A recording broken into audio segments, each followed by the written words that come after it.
যদি সবাই ফিরে যায়, ওরে ওরে ও ভাগা সবাই ফিরে যায়, যদি গন্তব্যে যাওয়ার কালে কেউ ফিরে না যায়, তবে পথের কাটা তুই রক্ত মাখা চরণ তলে একলা দলরে, তুই রক্ত মাখা চরণ তলে একলা দলরে, যদি তোর ডাক শুনে কেউ না আসে, তবে একলা চলো রে।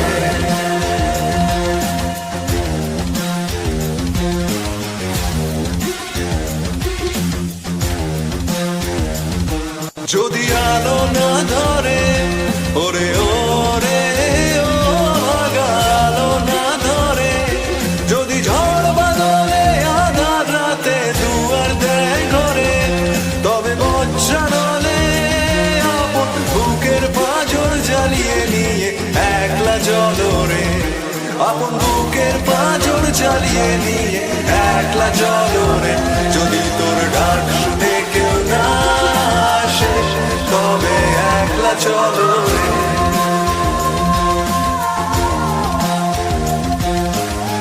একলা চলো, একলা চলো, একলা চলো, একলা চলো রে।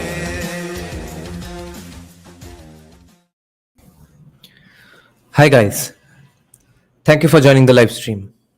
And the background has changed once again for some reason. Hello, Professor Christoph Lizolat. Can you hear me? Yep. Okay, let me change the background. I don't know what's up. Yes. So today you are going to discuss if the end of USAID actually means a relief for India or not, because it has parts of it will still be funded through the Department of State, and there's something called a Department of Faith as well.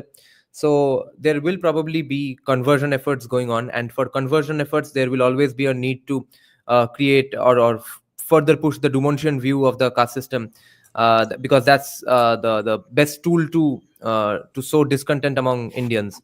And Hi. even if hello, bolo. Yep. Am I audible again? I'm so sorry. Yeah. The Wi-Fi is literally creating. Oh, acha. No, you're audible. So is the Dumontian caste system, Dumontian view of caste system, that's always the best tool. I'll just join again. One second. Am I not audible? Hello. Yeah, I'm audible. Some things happened to Professor Christoph Lizolat. Wait. So anyway, this is going to be the main topic of discussion today, because have you all seen Joe Rogan's interview with Mike Benz, Tucker Carlson's interview with Mike Benz?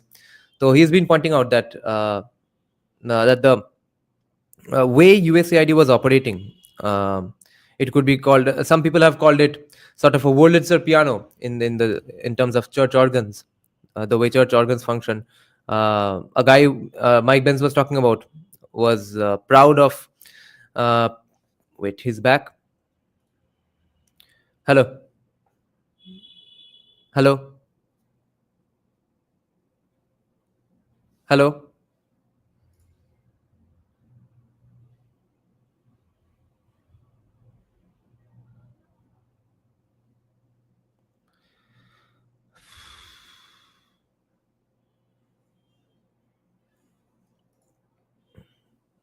What happened to Professor Lizolat? Hello. His audio is gone. I think his internet is not working. But yeah, I'll just let him know.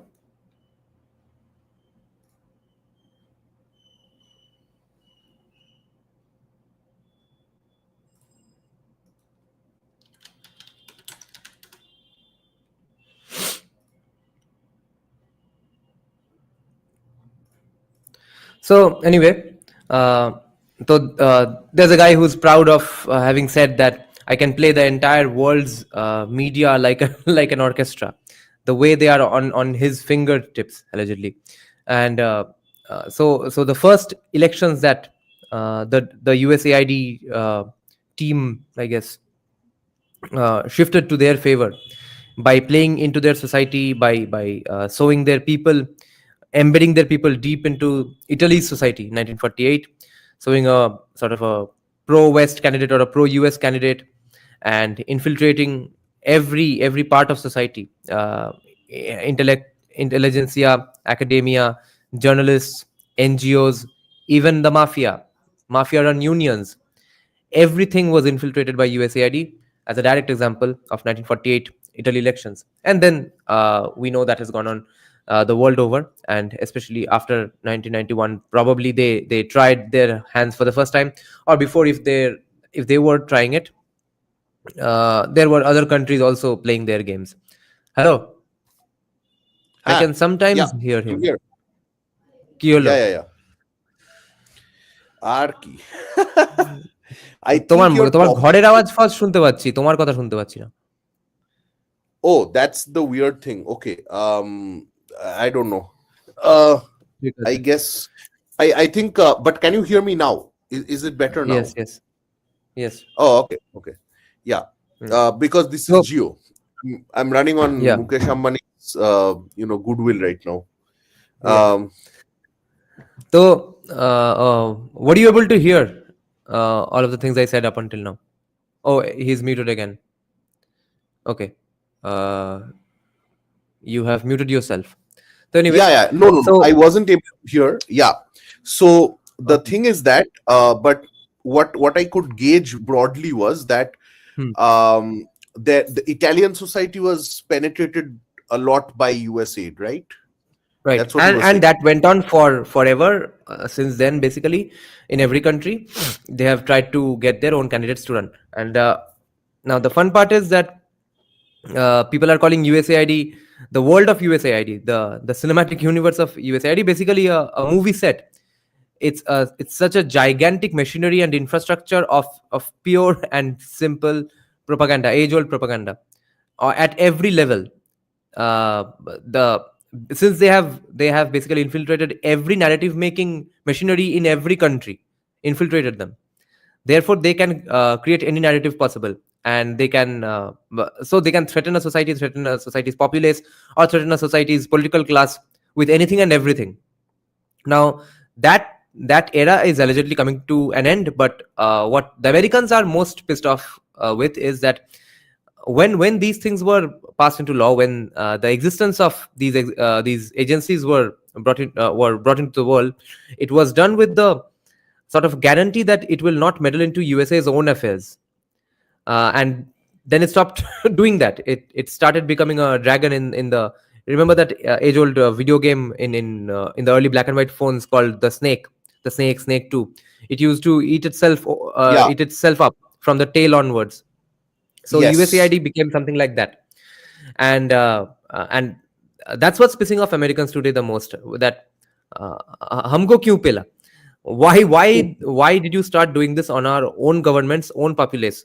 We gave you the permission to do it elsewhere, so that we have a better standard of living. We have better safety, and we become a better and more comfortable country and a more prosperous country. All of that propaganda was to do that, to do that, to effect that, to turn your guns to other countries, not us. And by doing that to other countries, yes, we could have gained. But now that you are pointing it to us, it's a huge problem, because now there's no transparency even in our own system. That's what's pissing Americans off the most about USAID. So even if they stop USAID, this is their priority, of course, and that's pretty much a consensus. So in that situation, if USAID, who was doing all the anti-India, anti-Hindu narratives inside academia up until now, if USAID stops, is that going to stop? And is that not going to go around still happening through the US State Department, and because of the Department of Faith? And can we at all sit on our laurels a little, and maybe hope that YouTubers can counter the narrative completely? Or can social media, Twitter and YouTube, really today play that game fairly for the first time? Probably, because like even if Sitaram Goel and all were around, the game would be pretty easy to win. No, I wouldn't say the game would be easy to win. uh, Hmm. don't get me wrong, we've made Hmm. a great lot of progress since Yes.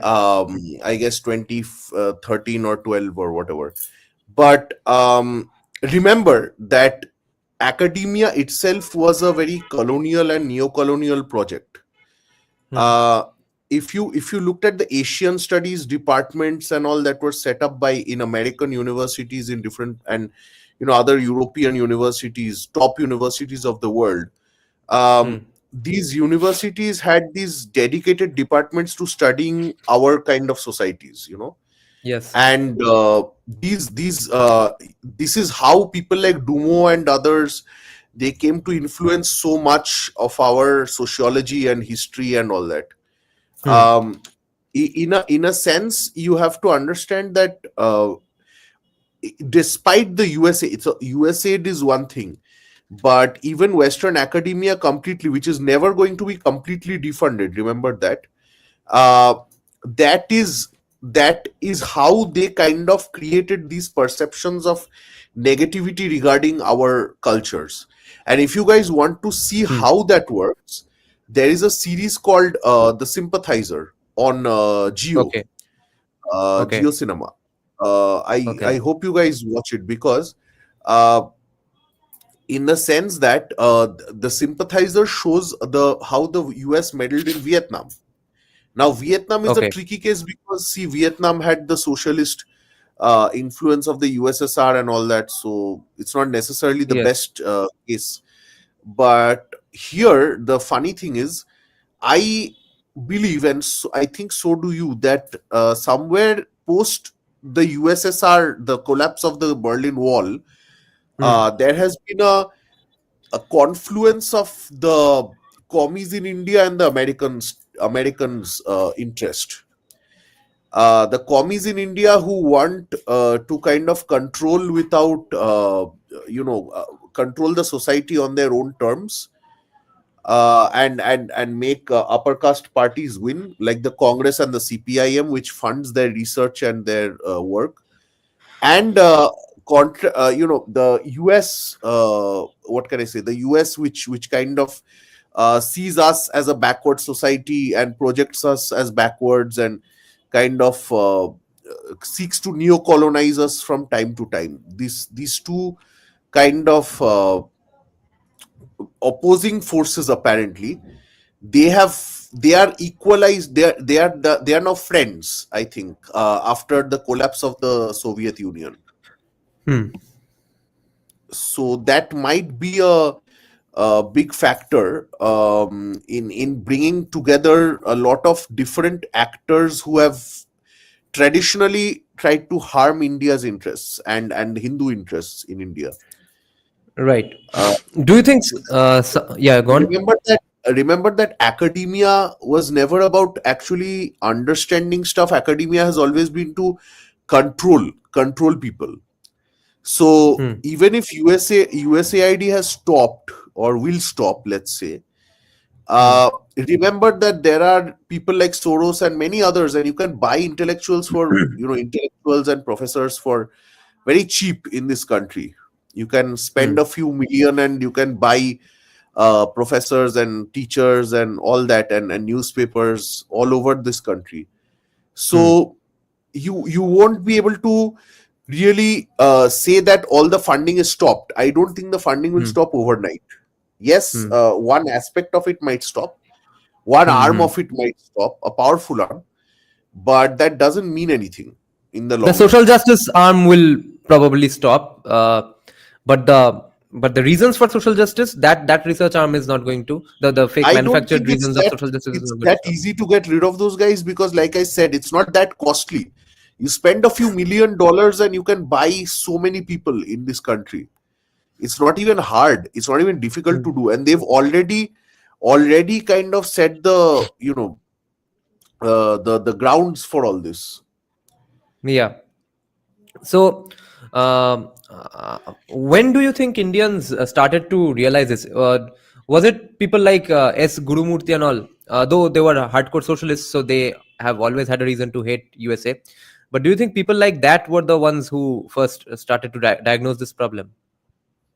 No, I don't think we ever fully diagnosed the problem in Right, itself. right. I'll tell you That why. was going to be my follow-up question. Did we ever Yeah, diagnose it? I think that once if you watch the series Jubilee recently, they've even showed that how the movie industry, the Hindi film industry, was controlled by agents of the CIA and KGB. Okay, Hmm. so in that sense, you can say that from the very beginning there were rival factions working. Now, post the like I said, after the Soviet Union's collapse, I think they have become friends to some extent. But what I'm trying to say is the common enemy is there. The enemy, the US as the enemy, I think that narrative has gone down a bit. Like earlier, you would hear classical commies blaming the US because back then the USSR was kind of telling them that okay, so the US is And bad and later, we've got to say China as well. capitalism is bad and all that. Yeah. Uh, but now I think after the collapse of the Soviet Union, that is no longer the case. I think it's more like kya bolu? It's more like they're now conjoined for a broader aim, and the broader aim is perhaps whether to convert the entire land or control some interests, control the people to some extent. I think that's the main thing now. Well, uh, people who don't follow leftists or especially Bengali leftist politicians that much, they won't understand what we are talking about. They will think why every Bengali commie is against USA, but not really, and not in the ways that we saw them growing up.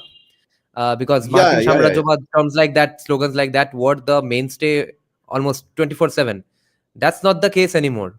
They still give a lip service to hating USA, but at least on the top rungs. On the top rungs, the main opposition these days is only Hindutva. It has been since about 2010, 11 onwards. And I guess when they realize that Congress is going and BJP is going to be the guys to oppose, so they shifted their gears pretty early on. And I want to respond to something that Buddhadev Archives is asking here. That what does USA gain out of things like USAID? That is holding countries hostage. If a country is in shambles, if its political system is in shambles, and at the threat of unfair defeat, politicians negotiate with you to stay in power somehow. So then you will do everything USA wants, and apply that then to every journalist, or not every journalist, journalists, academics, intellectuals, film production houses, etc. So if you hold a hostage, you hold a country hostage, you can get many things done. So that's why that would be USA's interest. Now, do you No, think and then? also Yeah. because you see any okay, so here goes the other aspect. So let's say you have a class of 10 kids, right? And your son is coming first in class, but Hmm. barely. Like the second and third boys, they're kind of doing quite well. So Hmm. what do? You kind of tell the second and third boy to start smoking and drinking. So what happens is, or you kind of ruin their lives. So then your son tops because there's nobody else to defeat him. So this is kind of how the left works in most countries.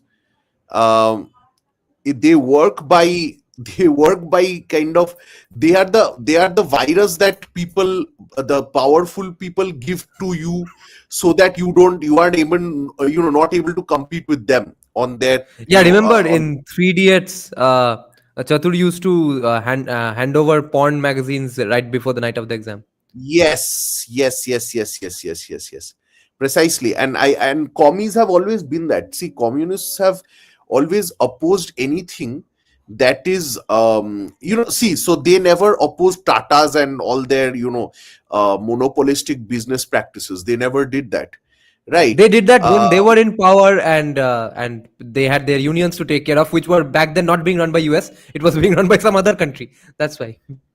Precisely. So look at it this way: they never actually wanted us to be a competitive capitalist, market, in the way that US and European, Western European countries were.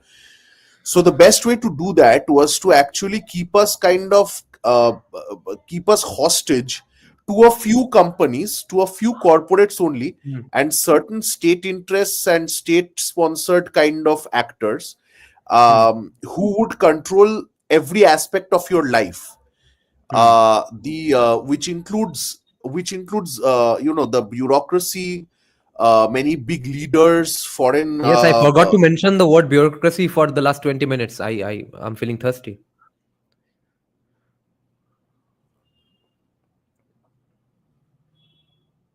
What happened to your mic? Bureaucratic mic. Hello. Again, it's muted. Shit. Hello. yeah, I'm there. Yeah, yeah, yeah, yeah. Acha. Yeah, I'm there. Yeah. Okay. Uh, So so yes. So yeah, bureaucracy and everything else. anyway, um I'm sorry for that, actually. Anyway, so what happened is, because we're discussing USAID, I guess, my microphone is, and Yeah. my internet connection is really giving me a Yeah. hard time today.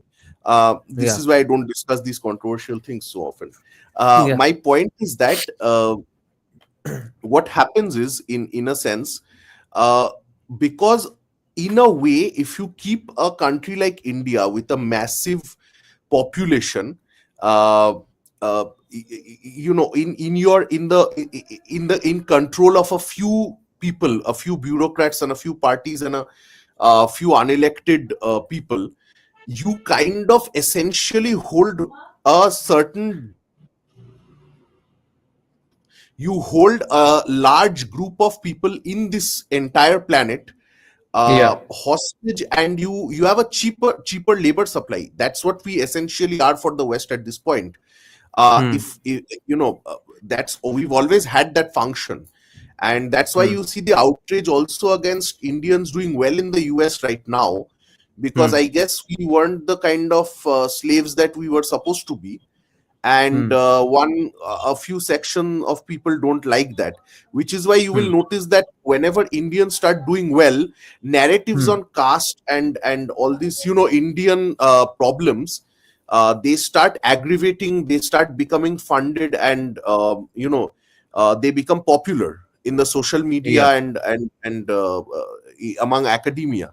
So Yeah. whenever Indians have a chance of being powerful, caste becomes important suddenly. Hmm. And this is not Hmm. new. Like, if you actually go into the history of how, there are many Asian studies departments all over the world. Okay, and these are Hmm. mostly focused in the Western countries and Hmm. in Western Europe.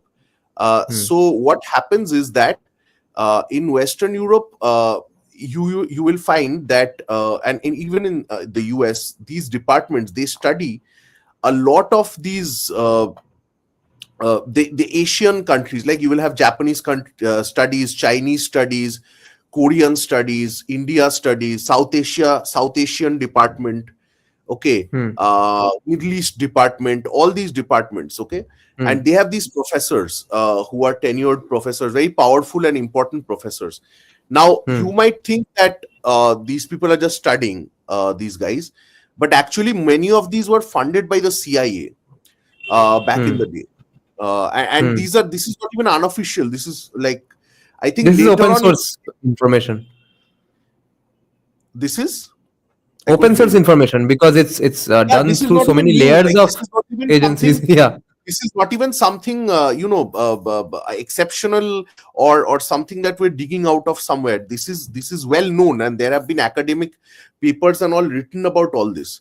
Now Hmm. you have to understand that in the post war era, after World War II, during the Cold War era, there was a thing called neo-colonialism, about which Kwame Nkrumah and others have written. Now, this kind of societies, are, kind of, they're kind of studied, and uh, their racial composition, their population, their religion, their various aspects are studied by these experts who are mostly natives, or sometimes you will see that the department is headed by a white guy who knows the language, and others of the same country who are kind of working in those departments. So what Hmm. happens is they have a lot of these people who are able to give them a lot of data regarding these societies, and once they get the data, they are able to understand where the fault lines lie. So you will notice how one of our very important politicians in the country keeps talking about caste a lot, despite him Hmm. being one of the most privileged people in the world, Hmm. in the country for sure. So Hmm. and he's despite his family ruling for 70 years, he keeps talking about how caste has kept a certain section of people oppressed all the while. So Hmm. this is how you will see where do they get these information, and Hmm. how do they have, they get to control all of us from that these spaces of academia and all these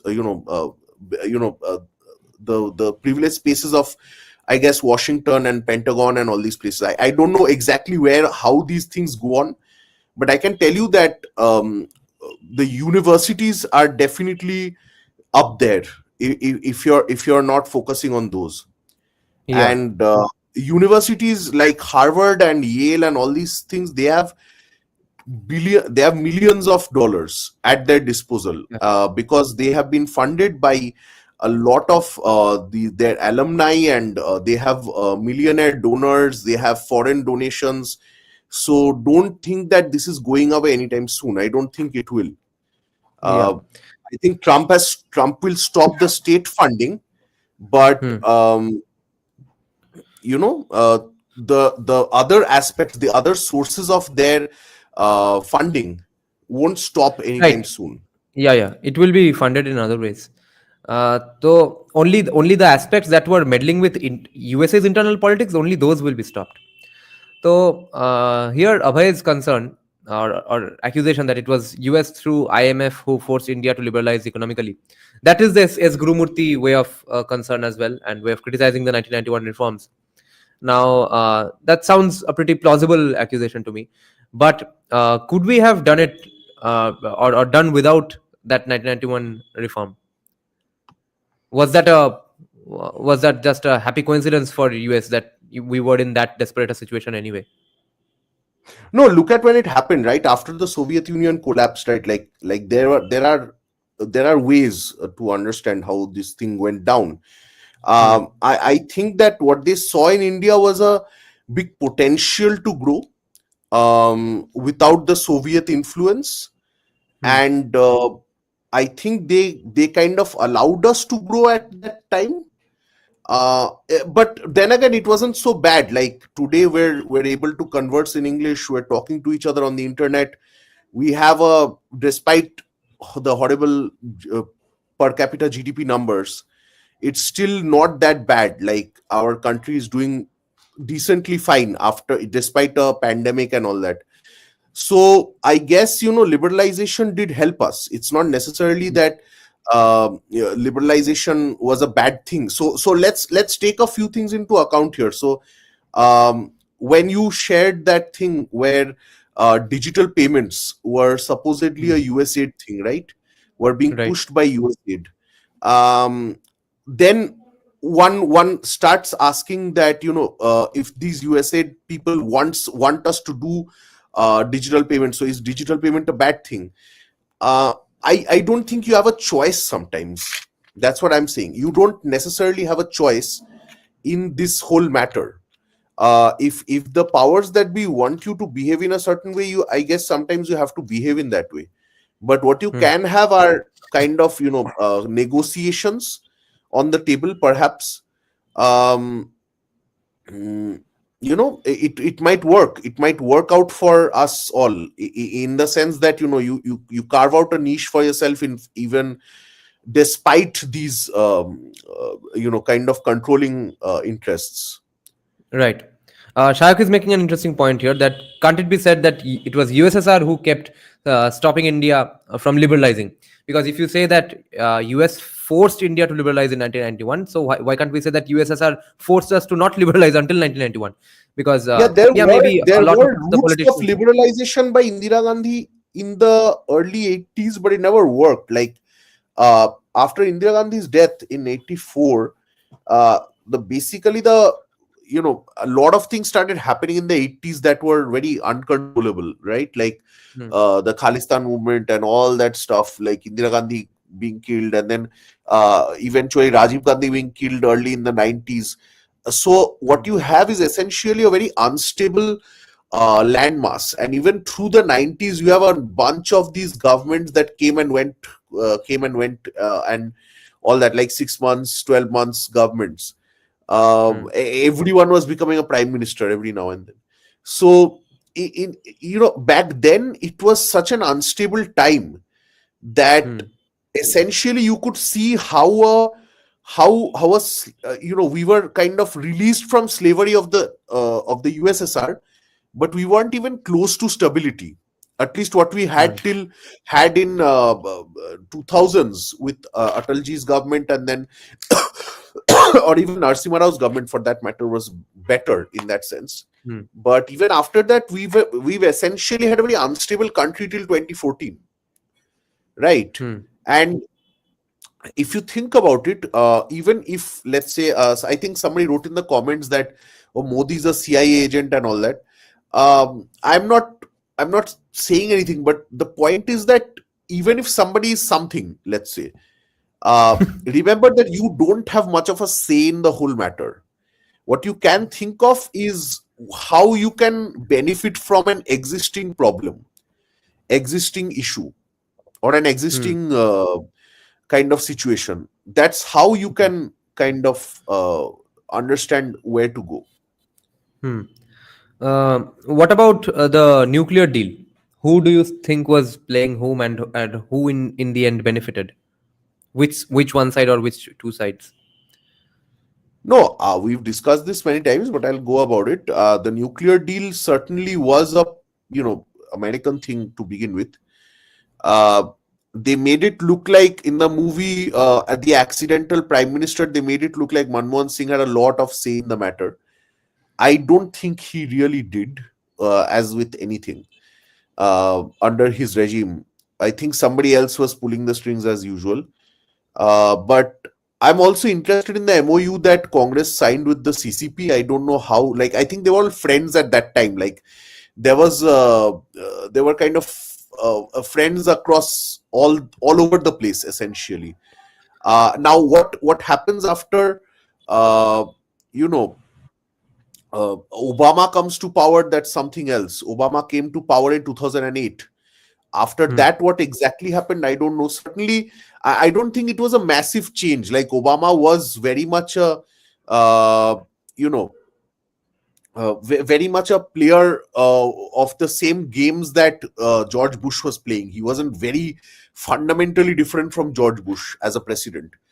uh, hmm, so in a sense, I think it just the project just continued, and they made the black guy the president to kind of cover up for whatever stuff they were doing in the background. Like, yeah, yeah, yeah. the Bush regime, if you guys watch the movie Vice, and if you Hmm, guys read up a bit on how the WMD issues in Iraq and all that, hmm, you will know that it was totally fabricated to kind of fight regime change hmm, wars at the time. hmm, Now, hmm, the same can be said that there was a huge controlling interest that were controlling the entire American economy and the world economy for that matter. And perhaps in this sense, this was not like India was not outside of the world, right? Like, so India was very much a part of their plans. The hmm, only, I think, what happened is the classical commies, they came against US control in the form of opposing the nuclear deal, and then hmm. they paid the price for it. Like, their government was suddenly destabilized. The government that was Yeah. stable for 34 years became destabilized right after 2008. Hmm. So you know how that was done, right? That was Yeah. lot of protests all the time. Like, it wasn't fundamentally different from what happened with Hasina a few months ago. Except not everyone took to the streets and broke down everything. That did not happen, but it was done so well that it was democratically possible to remove the CPIM, which was impossible maybe even 5 years ago. So that became a possibility. Yeah. Buddha Bhattacharya is asking. Buddha Bhattacharya is only asking. Do you think 2011 precisely. elections in West Bengal? Okay, yeah. Yeah, precisely. I have no doubt in my mind that these intellectuals were, and they are sleeper cells. They are sleeper cells for people to use, essentially. I think they earlier had some contract with other countries, one particular country that, USSR or something, I don't know exactly. But they later on became free players who could just be hired by anyone and everyone. Intellectual So, mercenaries. Andolan GV, what Modi ji says, Andolan GV. I came up with a So, better name. हाँ, क्या था नाम? Intellectual mercenaries. Yeah, intellectual mercenaries, exactly.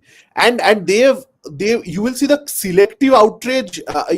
Do you remember the Rizwanur case? It was, Yeah. I recall that a similar thing happened with a Hindu guy, but there was no outrage in Calcutta or West Bengal, all over. And these guys, they deliberately, like, what they did. So the Sachar committee report, was tabled right in 2006. Yeah. It was done by the Congress to kind of destroy the left's minority banks. See, this is how this whole thing works. So what happens is, they study a state, right? Like, so they studied West Bengal, and they noticed that almost 25-27% people are minority, so-called, right? And then they're like, oh, that's nice. So if you can piss like 25% people off, 30% people off, then you have a huge kind of backlash against the government. And then what happens is, the government is destabilized, and then they are voted out of power. That is the entire So point of USAID.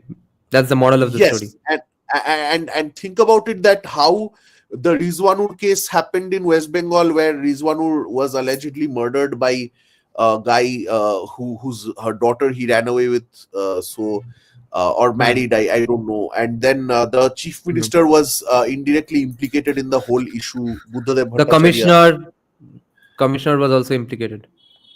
Yes, and the whole state apparatus was implicated. And what happened is that right after that, Nondigram Shingulai, I keep Everything. saying, All of a sudden, everything that Buddha Bhattacharya did from morning till the night seemed to create a scandal.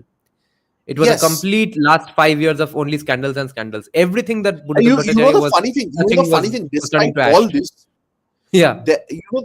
the funny thing is, despite all this, Buddhadev Bhattacharya got 41% of the vote share back in that time, without any rigging whatsoever. He got 41% vote share. Yeah. Even in 2011. So that says that, Yeah. it was just 1%. They had to convince like 1% more, and the whole thing fell apart. Like 34 years of a regime that nobody really. Okay, so having said that, if you remember, Ross Malik, whose paper you've read, right, on Modi Jhapi and all, He stops getting published. he stopped getting published, but he was publishing in the 90s, if I'm not mistaken. Okay, so I think that somebody in the US State Department did not want a communist government in West Bengal At that in period. the 80s and 90s, early 90s. Yeah. That's when they were publishing his works. Yes, and suddenly he is not published anywhere else. Like, everyone stops talking about everything about that is wrong with the CPIM. So it's very interesting, because Ross Malik's book is published by Cambridge University Press, which is a very legit and very proper academic space. So what happens is, see, this is why CPIM kind of banned English also. You have to understand, I'm not supporting it. We never will support that move. But think about it. I mean, if you were a communist party leader and you saw that your party is getting screwed over by the English US, language, English English language language, then you speakers. ban English language. Now, if nobody knows English, then nobody can read the USAID propaganda against you. So, in a way, it was kind of effective if you think about it. Yeah, modern problems require modern solutions. Modern solutions, exactly. Yeah. Now, इतना feudal बना दो कि मतलब किसी के पास information ही ना हो. So yeah. And Moinak Bhattacharya's question is very fascinating here. What about the first order and second order effects of the regime change? Did they consider that? Well, in some countries, I guess they miscalculated it, like in Iraq. The Afghanistan matter, people think that it was a failure of USA. I don't think so. I don't think their plan ever was to kill a few Taliban or finish them off completely forever and after, and then leave Afghanistan to be run by Afghanis. That was never the plan. Their plan forever was that we are never fucking leaving again, and we are never again taking the chance that someone will plan some shenanigans against the USA here and then execute it in the USA. No, we are nipping it in the bud. We are here to stay forever to nip the bud. From here to eternity, we will go on nipping it in the bud because the buds are not going to stop in Afghanistan. So we will keep nipping it in the bud here only. So the withdrawal was only a cowardice of Joe Biden, and plus there was some ground level narratives against the occupation of Afghanistan anyway. So even if Trump had come to power, he would have withdrawn anyway in 2020. It would just be a little smoother and a bit more respectful for USA. But think of the countries that had regime changes but did not fall apart completely. That's where I guess they had a softer landing. That's where I guess I think today USAID and deep state can be equated. So, or let's think of USAID as an arm of the deep state, as a tool and weapon of the deep state. So wherever they succeeded in the regime changes, that's where probably where the countries didn't fall apart, and it seemed to be a smooth exchange of power or a handing over of power from an outsider's perspective. Only the people who lost those elections probably will know what shenanigans were played against them. Just like Buddhadev Bhattacharya. I think most people have never thought of this angle, that he might have lost because of these things. But what kind of a devil was Buddha Bhattacharya out of the blue only after 2006, that he had to go around creating disasters and scandals everywhere he went, every day of those 5 years? How? So I think that kind of thing happened against Mamata Banerjee as well in 2011 to 16. There was harsh criticism of us. All of a sudden it stops after 2016. I don't know which side is playing that game, no, but she changed the education mysterious minister, thing. if you recall. Hmm. Right after Hukkalorov, she changed the education minister, if you recall Hmm. that. And Hmm. as far as I know, a lot Hmm. of communists were put in good positions after that in academia, and Absolutely. suddenly all the protests against her stopped. And the media as well completely stopped criticizing her. Almost. Yeah, yeah, yeah. They picked it up after These were all. 2021 a little. I think she did try genuinely getting rid of some lefties. I know for a fact some people, I Yes. will not mention their names. Hmm. They were suddenly given bad postings and bad situations they found themselves in Hmm. right after she came to power. But right after Hokkolorov, everything changed. People started getting, or the same guys, they started getting very good positions. They started Yes. leading good unions. Their people, all their followers, they started getting the best transfers in the state, the best positions. So you can say that Mamata Banerjee did try initially, but she couldn't. Even she understood that there's a big. And you're forgetting one more thing. I think Hokkalorov started after BJP came to power, like 2014, after Modi came to power. Hmm. So I'm wondering if she also realized that this guy is a big troublesome guy. Hmm. Because in 2014, you will recall that Modi had got 17%, 17% of the popular vote in West Bengal. Hmm. Although he got two seats only in the Lok Sabha election. But Yeah. in 2014, miraculously, BJP got 17% of the popular vote. Hmm. And this was a big, I think it was a wake up call for both CPIM and TMC that they gotta stop infighting and kind of defeat BJP together.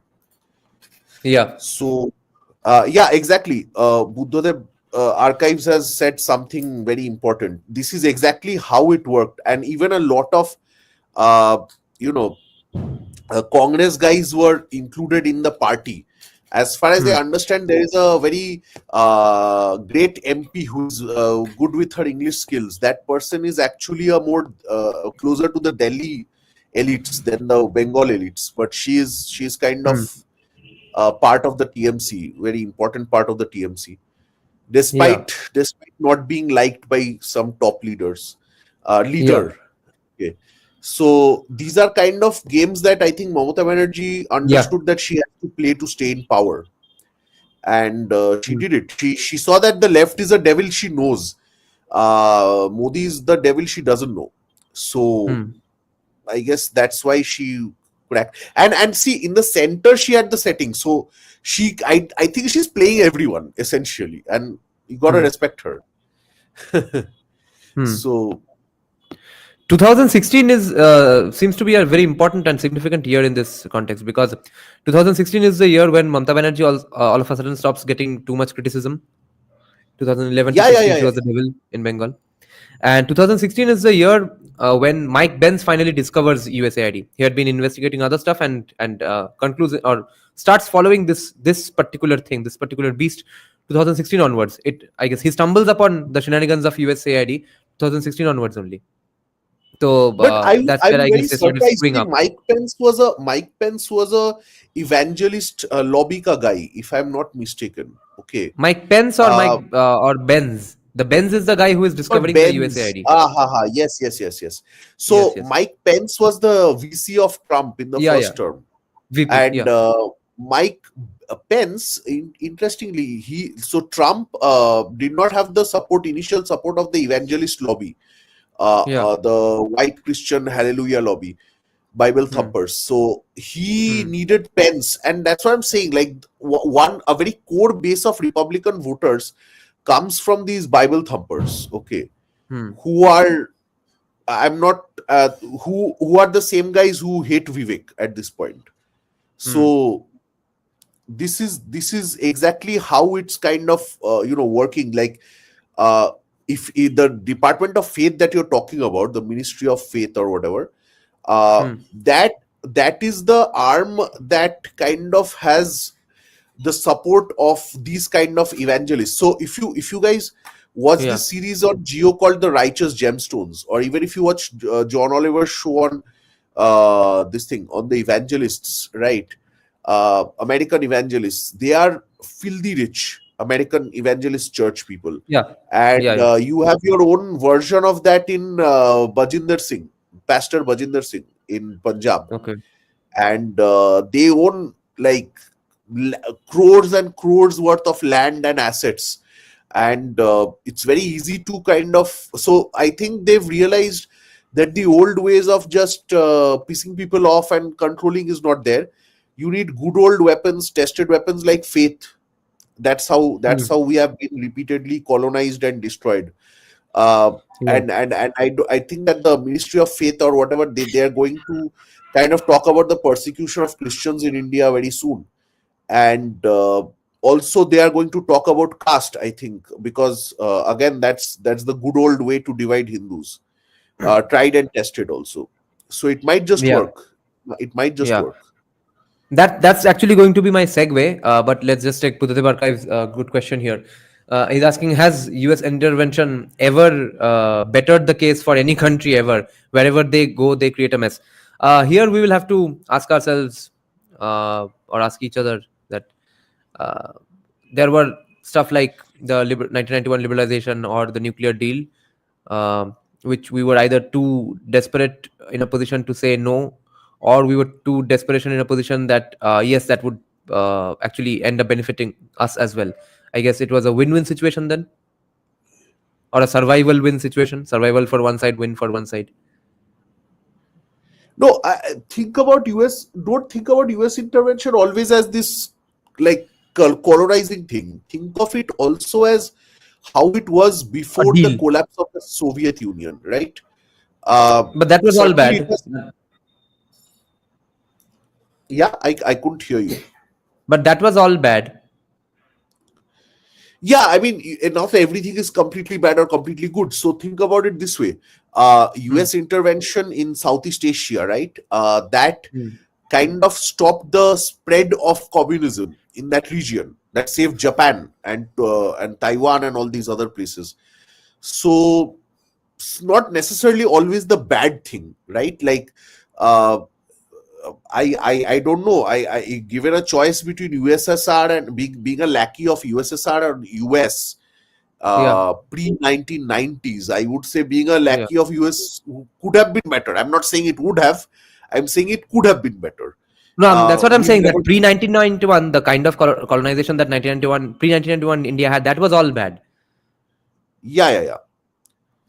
That So, was so and see Vietnam. See, Vietnam is a very difficult place for anyone because Vietnam yeah. was, it was very unstable by the time the US got there, Hmm. and it wasn't in a very good position for them to control. And not to mention the USSR and all these people, they had poured their own resources into Vietnam. So Vietnam was something else entirely. It's Hmm. you can't compare that to the other things. But let's say in the case of Japan, certainly I would say that the US, kind of intervening in their society, saved their traditional society in many ways. Whatever traditional ways of life they had got preserved because of that. Otherwise, it Hmm. would have been like China. I mean, Japan is still Japan. It has more creativity, more place for democracy, Yeah. self-expression, all that. Because Right. Japan Right. is still a liberal democracy. Hmm. So I don't know. Yeah. Oh, So in that President. sense, Buddhadev Archive's question is answered here actually. So Yeah, now, Avtudni is pointing out that breaking news: President rule in Manipur, and we yeah, have the beer biceps issue as well, and that other comedian whose channel has been destroyed. Now I'm feeling like this is the India I grew up in. yeah, We yeah, are yeah, we yeah, are yeah. back to so many of our childhood day shenanigans, and which I No, thought we I had think moved I on think I from. think Modi ji should stop pretending that the country is ripe for complete uh, what can I say, decolonization and democracy and informed voting. I don't think it's ripe, and I don't think he was also interested in making it ripe per se. You know, Hmm. that's the argument also, that I have my doubts about the Indian right, if you can call it that. It's mostly socialists actually. Hmm. um uh, you know in that sense, they have never really been able to uh, produce a narrative strong enough to kind of subvert American or whatever misinformation or whatever you have by the left over Yeah. the decades. They have not been able to Yeah. do that, and they don't seem interested to do that either. That's the other problem. uh, I see no significant effort on their part to do so. Abhi Yeah. That's the. YouTuber, see how easy it is to destroy a YouTuber's career. Look at that guy, hamare beer biceps guy, right? Hmm. I mean, his career got derailed right now in a matter of days. Another guy that Yeah, uh, Samay that Raina. comedian See, guy. I'm saying Samara. I'm more interested in a guy like Samay Raina as a comedian. Okay, now I'm not that interested in his work, but beer biceps, whatever said and done, uh, let's face it, beer biceps was very much interviewing big government officials and ministers and all that. And He was a now soft that, powered asset for India. yeah, and he was popular among young kids and also they Yeah. they kind of lost an important voice. I'm not saying beer biceps is the best person in the world. He's we should all love him no matter what. I'm not Yeah, saying that's why that, he's but a soft power asset because he comes across as neutral. yes. Now the other aspect is that why are certain people like Swati Chaturvedi so intent on targeting beer biceps? I don't know. The classic Uh, mercenaries. yes, and it is my understanding that uh, many people, including one, I just saw Abhijit Iyer Mitra commenting on Kushal's show that Hmm. somebody sent me a short where he said that Hmm. many BJP people are also there on the USAID list and all that stuff, and the whole Yeah. USAID thing kind of got pushed under the rug, and suddenly everyone's talking about just beer biceps and all that. So Hmm. I don't know. I don't know how it's working, but Hmm. certainly this is unnecessary. I feel that the beer biceps issue is totally unnecessary. He Hmm. cracked a horrible joke that Hmm. doesn't make him the devil, right? I don't see how that is a problem. Hmm. um I'm not saying his joke was great or whatever. I'm not saying Hmm. it has issues of morality and whatnot, but let's face it. I mean, with in the age of the internet, can you really say that what he said was so outrageous, so No, horrible? his morality is not even under scrutiny here. That's not the point at Yeah. all. He should not have apologized. Well, now Milton Patel has come up with an argument that, but Dada, his this beer biceps wanted to do Bangladesh 2.0 in India. How? Did he actually Uh, call out for the resignation of the prime minister or something? I don't know. yeah, how? So anyway, I think that's a misunderstanding on their part. hmm, And this is uh, another thing. I don't know why, but the Sanghis were quiet about beer biceps for so many years, despite him saying that he ate beef he and all did that it. stuff. What tweet? Uh, What tweet? What did can he you say say in the tweet? what he exactly said in the tweet?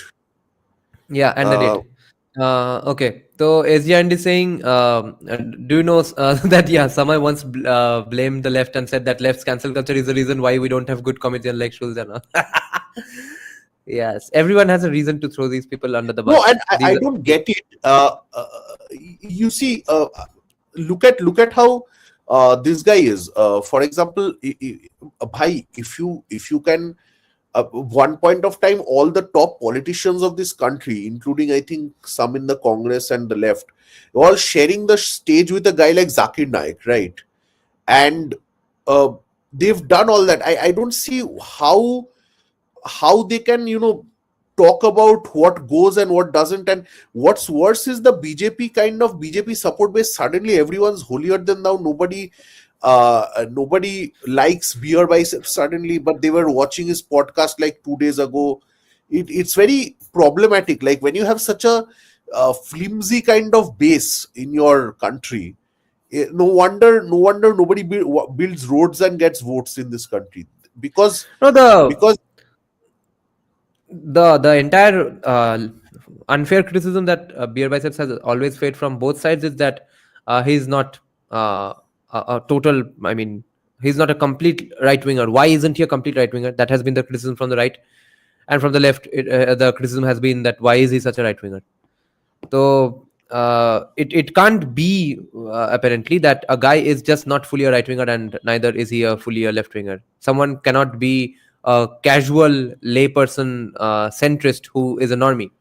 Everyone has to be a political genius if they have 8 million subscribers. Meanwhile, people who are full time into political analysis, they don't have 8 million subscribers. So we are again blaming a guy with 8 million subscribers for not being as unsuccessful as people with 500,000 followers. That's the criticism essentially. Why are you so popular, even though you are not an expert or not an ideologue of one side? Then why should you be a person who gets this much fame while you're not that much knowledgeable? तुम knowledge मड़वाओ भोसरी के. तुम अपना 8 million subscriber का YouTube channel डालो, वहां पे बुलाओ English में राजर्षि नंदी और जैसा दीपक को बात करने के लिए, संजीव सन्याल को बात करने के लिए, जो कि पूरा पूरा दुनिया देखेगा. ठीक है, तुम्हारे तुम्हारे 2 लाख के सब्सक्राइबर में घर में बैठ के खराब मेरे जैसे वेबकैम में पॉडकास्ट करने से तो वो नहीं होगा. तुम करो ना अपना. तुमको कौन कौन रोक कौन रहा था? बियर बाइसेप्स ने काहे बुला लिया on a global podcast, India's projection of soft power? Why is that guy bringing on Jesai Deepak, Sanjeev Sanyal? And Even then, why is he not completely our guy? Even though he's the one giving these people the voices. So anyway, so No, that that and look at what's happening as a result. More and more people will be afraid to speak their mind because of this stupidity. yeah, Even if you have an important point to make, you will think 10 times perhaps to, as it is, there is no institutional support for those who speak for indic values and all that stuff, वैसे भी.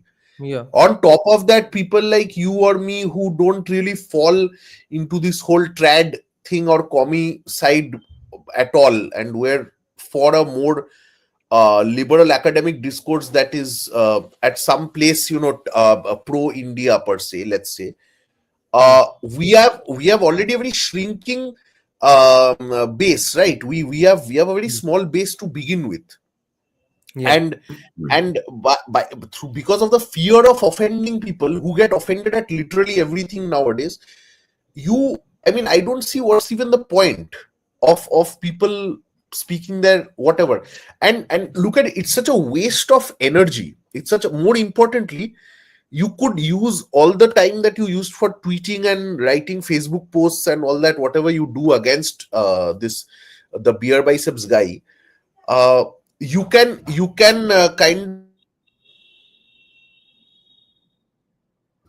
kind of understand that there is a lot of time being wasted behind this, when we could have been tweeting or talking about the USAID thing or many other academic projects that can help us and all. it yeah. it Now, it it's Barkhadat is saying on our podcast that when Kushal or Tehsin Punawala was pointing out that he has done a really good job defending beer biceps. He was saying that it's a waste of time and stuff. Why aren't we focusing on this instead of that, etc. Barkhadat says, does that have to be an either or? Can't we do both? Can't we persecute both of them? But her point is also, of course, that he should not be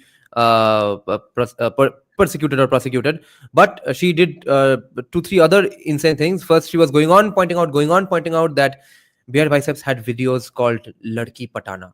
She is triggered out of her mind for the phrase Ladki Patana. एक तो है कि भाई dating advice is a pretty common YouTube game that I everyone mean, plays. Govinda would like to hear. I mean, Govinda would have a issue against that, but I can No, totally. that's actually a plagiarized movie from Will Smith's movie called Hitch or something. No, you're not getting. You're Probably not Hitch. getting my reference. You're not getting my reference.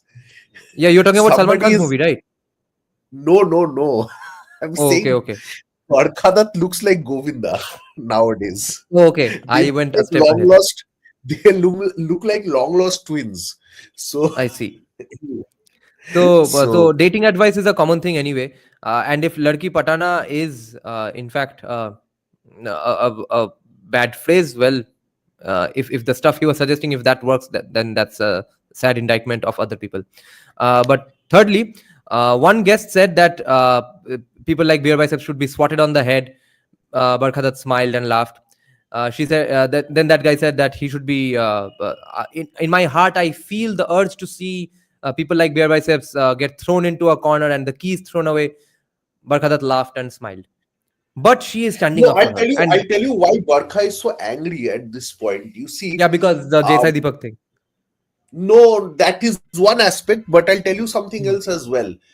Um, if you see who was Barkhadat before 2014, Barkhadat was a supremely powerful person Hmm. in the Delhi circles, right? And Yeah. 2014 ke baad somebody made a post right after the 2019 election ki, we used to say, a lot of people used to say that people like Barkha and all should be held accountable for what they did and said and all that. But Hmm. somebody wrote that, see, the genius of Narendra Modi, that he did not give a damn about Barkha Dutt after 2014, right? He did Hmm. not give her any access. He don't give a shit about her, right? And look Hmm. at her now. She has a YouTube channel. Basically, she and Hmm. you are the same, except she has a few more subscribers. Hmm.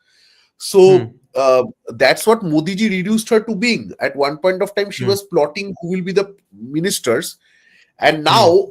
look at her these days, right? Hmm. Um, and look at a guy like Beer Biceps who builds a channel, who does shows on kind of tantra and all that, and he kind of builds a huge support base out of sheer sharing and all that, and people watching. Yes. Whereas Yeah. Barkha Dutt, nobody watch. I mean, Barkha, nobody really watches. Like, how many youngsters? Nobody would have further watched her if she hadn't sort of started criticizing the left. She brings on Abhijit Mitra, Kushal Mehra, Vikram Sampath, all non-left guys, which is why she has some credibility left, which is why she has some support base. And but her subscriber count is not really that high. What I'm arguing is that Beer Biceps is the biggest platform in the history of Indian democracy to have hosted Indian right wingers. Not any Precisely, news channel, not any other precisely. YouTube channel, because even today no leftists watch Republic TV, no right wingers watch NDTV. If they do watch, it's just for some temporary trolling purposes or for research purposes. How many people really do research and stuff? So it's only one side watching the other, their own side. Beer Biceps is the only spot where different kinds of people are watching different kinds of people now, and that platform's host is not is a normie. That's his biggest crime. Why is he a normie? Why is he a lay person? Now, And yeah, go on. yeah, no, precisely. I was reminded actually of how it's a very interesting thing. There's always been this state versus individual freedom kind of thing going on. Hmm. I was watching a movie a few days back. It's called Ridicule. It's a 1996 movie from France. It's about this engineer who tries to build a kind of drainage system, that Deb's Ghatal master plan type thing, okay, and to drain the marshes of the fields of France, where there was a lot of malaria and diseases. Okay, Hmm. so the state, essentially, this is a bargaining with the state that he does the whole time, and he has to become a courtier to get the the king's love, so that he can go and do what he wants to do for the people. But the king is a very vain person. Like, the king and the courtiers, they are all very proud, and they don't give a damn about him. And ultimately, after the French Revolution, he gets a chance to build that whole region, the Hmm. Ghatal master plan type thing. Hmm. So what I'm saying is that Hmm. even back then, like even in pre-revolution France, you Hmm. can see that there was this the state, the old elites, they Hmm. really hated some new guy with new ideas. Okay, Hmm. it's always been the case. You can even watch a movie called The Royal Affair. It's based on a real case where a man who was trying to reform the society in Europe. He was a enlightenment thinker kind of guy. He was a doctor. Hmm. He was kind of killed because he had very revolutionary ideas of regarding individual liberty and freedom. Okay. So this was an ongoing kind of thing in Europe, and we are going through something similar. I believe this kind of churn, that we have 70 years of, because what I classify the last 70 years as Hmm. is essentially, a very feudalistic regime that we were under. Yes. We were Yes. not, we were a democracy in name only. We are a liberal we're not a real liberal democracy, no matter what we call ourselves right now. Oh, And if Pakistan is breaking ceasefire, if we have president's rule in Manipur, and we have people banning comedians for jokes even fucking today, and their GDP growth rate is below 7%, then yes, this is the India I grew up in. hmm. Except the tax breaks up to 12 lakhs. Okay, that's some nice stuff. No, वो तो है, but essentially think about it. Like, this is now, nothing in itself is good, but yes, Hmm. if you look at it that way, uh, you would, in the US, if you were in the US, you would rather Hmm. be in right now in Texas or Florida than you would be in California, right? The kind of laws, the problems, etc. So wherever the state dominates, it's not necessarily, I think we can unequivocally say that a domination by state apparatus is perhaps the worst kind of oppression. There is Yeah. there is no. I keep saying that we can have a gray area regarding everything, but perhaps this is the one thing I don't think there is a really gray area in per Hmm. se. And Yeah. see, USAID is a part of that. USAID allows certain elites to keep ruling over us Hmm. uh, at their whims. Like, this is Hmm. not a democratic change that they want. They want to enforce change from above, Hmm. right? And this is all a part of that, like controlling 140 crore people or more uh, Hmm. through misinformation, disinformation, whatever you can call that. And perhaps the only, like I said, the only counter, I don't think they would try something like this in Dubai. They would try something like this in UAE or something. I don't think they would. Although they did Hmm. try it on the Shah of Iran. I mean, USSR won out that time.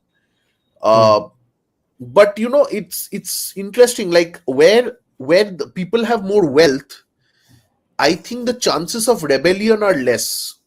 Um, I don't think that's Hmm. why. That's why perhaps our wealth, the per capita GDP of India is still limited, kept limited. Hmm.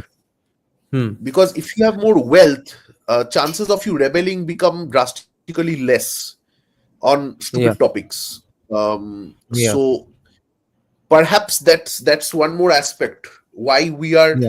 kept in this pseudo socialist regime forever and ever and ever. It's very Hmm. weird. Now, Mohit Sharma is pointing out that please discuss disinfo lab report on USAID is probably the most detailed report, but we haven't gone through the report. I checked it out on Twitter. So unless we just go on reading it from Twitter, there's no point bringing it up for now or for us because we have not gone through it. Those written details. So now I have basically three conjoined questions. First is, how do you think there will be a resurgence of the Dumontian view of caste, or will it finally die out? What is it? Of course, in very short, and uh, it's kind of debunked already inside academia. The only people who still care about Dumontian view of caste is outside academia in politics. What do you think the academics are going to do about it? Are they going to, let's say, sniff out the pattern that people like Irfan Habib, Declan Quigley are getting celebrated as academics now, and then therefore we have to now bring back our enemy Dumo and get rid of all the post-colonial arguments that we created ourselves to criticize the West. Now we are going to have to embrace the Western criticism of caste and therefore blame and then end up blaming it all on Hinduism. And if that happens, what is our counter and how do we counter it? If let's say USAID is not really going away in any real sense. And the third question will be that do we do should we even have a Hindu deep state? Because after all, a deep state means an unelected group of elites who do their shenanigans. um I'll answer these one by one. Hmm. Number one is Dumo himself Hmm. may not make a comeback per se, Hmm. because Dumo has been debunked so much by so many Okay. people. He's not mainstream Yeah. anymore in academia. But having said that, his ideas have not been abandoned. As you remember the Rutgers caste thing, right? Because I was thinking about, Uh, yeah, they were they are used. actively saying that Dumo is not important, but that exact same way of looking of caste is going to exist by giving someone else the credit for it. They're just going to not use the word Dumo or the name Dumo for this because that's too radioactive right now in academia. Exactly. So what you have is that these Rutgers, then you have people like Suraj Engre and many others who, Isabel Wilkerson, who talk about the purity pollution aspect of caste, right, and compare Hmm. India with Nazi Germany and all that. Hmm. So how you deal with that is that you have to kind of fight back. I guess there is no other way. Number one. Number two is that most people have to be now told that caste is not anything to do with Hinduism. Caste has nothing to do with Hinduism. Caste is all about power and paisa, and it's available in every society you can see. Hmm. So we have to keep repeating this discourse. Perhaps not necessarily just us. We can expect others to kind of do that if India, and this is where my frustration with the BJP and the ruling party and RSS comes from. Even when there are good narratives available in the market to your benefit, Yeah.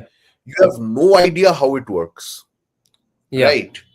and Yeah. and this is this is how that works. Hmm. Number two was, what did you ask for? Number two, one was Dumo making a comeback and whatnot, right? Yeah. Number two And was, if he is not making a comeback, and if you say that it's going to go on in other ways anyway, how do we then counter it? the same way the West or the left counters everything. You blame others, and nothing to blame per se. I mean, there are a lot of, see, we live in the age of the internet, right? If you Yes. work a bit hard, you can find books and papers on how horrible Western society was and how horrible other societies are. It's nothing new. You Hmm. just need to know what you're looking for, and we have Yeah. been giving hints on what we want you to look for. And Yeah. you can study up on those, and you can point fingers, and you say that, before you kind of judge us, it would be good to kind of look at your own societies before you tell us to improve Hmm. ourselves on every aspect, right? Right. A country that had institutionalized slavery and segregation laws till the 1960s Hmm. should not be lecturing any other country on anything else, okay, let alone Yeah. caste or gender and all that. So they didn't, the Yeah. women didn't have rights for voting and all that. So we gotta keep Yeah. reminding them. If it means pissing off a few Americans, I'm sorry, but Hmm. well, your guys keep talking about how horrible our country is, so you have Yeah. it coming. uh, Yeah. and honestly, the final thing, the deep state thing, I don't, people are saying Tulsi Gabbard is this and Kash Patel is that. Hmm. uh I don't think we have that Israel type thing in our community, like where Jews all over the world, mostly, not all, but many Jews, Hmm. most Jews all over the world, they help Israel out in some way or the other. I Hmm. don't think we have that kind of thing for Hindus. Like a Hindu who goes to the US becomes an American, mostly. Hmm. I Hmm. don't think we have anything like that in us to kind of have our own deep state or have our own thing. So let's see, Hmm. where things go. But certainly, Hmm. one important aspect of that will be academia and quality academia. Without quality academia, you cannot do anything, right? And Hmm. that is the one place where we severely lack Hmm. the Hindutva wing, or whatever you can call it. Yeah. Yeah. Rishi is saying Ankitra is drifting. In what way? Wait, I have to ask you to clarify the things we were discussing a few days back. That some things that you think Modi is doing good with the Scopus thing of for journals, and the way little nuts and bolts reforms have been done in the UGC. What do you think is going on, and how does that benefit our academia? And the news, So the rumors that we have heard from some of our viewers that allegedly Dr. Shomode and Sanjeev Sanyal are making changes to the syllabus and stuff for school books. if somebody like Dr. Shomode or Sanif Sanyal is doing this, then good for the Mm. country. I would be happy. My point is that you know I always wondered why in our history books so little was written about the partition. Hmm. Um, at least in ISC books, I recall there was like very little, like I think 5 pages or so, not even 5 pages. I think that too, because I had history as a subject. I read more, but class 10 tak, I think we should have more on the partition and the factors of the partition and all that. Uh, I recall how that irked me a bit. I was like, this is such a big thing. This has Hmm. destroyed so many lives and families, and we just have what, 2 paragraphs on this. This is crazy. Hmm. Um, so the the book thing, the textbook thing, I hope changes. It will have some effect, hopefully. Although I do believe that people learn more from the narratives of the world that are going on in social media and TV rather than Hmm. textbooks. Like, you can write a lot of stuff in textbooks, but many people don't even remember what they read. Like, they just memorize before the exam and go and blurt it out. Hmm. So, number one is that. Number two Hmm. is, with regards to how we can do better in academia, I think Modi ji did two things that I liked. Hmm. One is he struck a deal with the, so publishing is a mafia basically. Like, publishing papers and publishers, they are basically a mafia. Hmm. So you have these international, publishers like Sage, Routledge, Brill, Okay. Wiley, all these big names, and they are basically, they have a lot of journals which are headed by a lot of, mostly the international journals are obviously headed by Americans and Europeans and all that. Okay, a few in China. Huh. So what happens as a result is the dominant power structure in academia is led by the West.